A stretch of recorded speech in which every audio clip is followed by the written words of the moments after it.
বলে না, কোনো জিনিসকে যদি তুমি ভালোবেসে করো অবশ্যই তুমি সফল হবে। তো সফলতা কিন্তু তোমার কেউ আটকাতে পারবে না, শুধু কিন্তু তোমার ইচ্ছেটাই থাকতে হবে।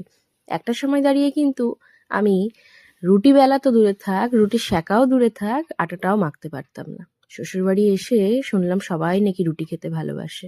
তাহলে কি করব? ওই যে, আমি তো খুব একটা রুটি খেতে ভালোবাসি না, রুটি খুব একটা বাড়িতে হতোও না।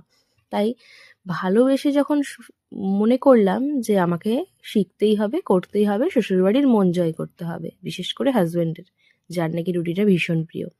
তাই রীতিমতো আটা মাখা সমস্ত কিছুই শিখে নিলাম। আমার মতো কারা কারা রুটি করা শিখে গেছো অবশ্যই জানিও। একটা সময় দাঁড়িয়ে কিন্তু রুটি সত্যি একদম কিচ্ছুই পারতাম না। এখন কিন্তু দাঁড়িয়ে রুটি বেলা, সেকা আর রুটি ফুলানো সেটাও কিন্তু শিখে গিয়েছি।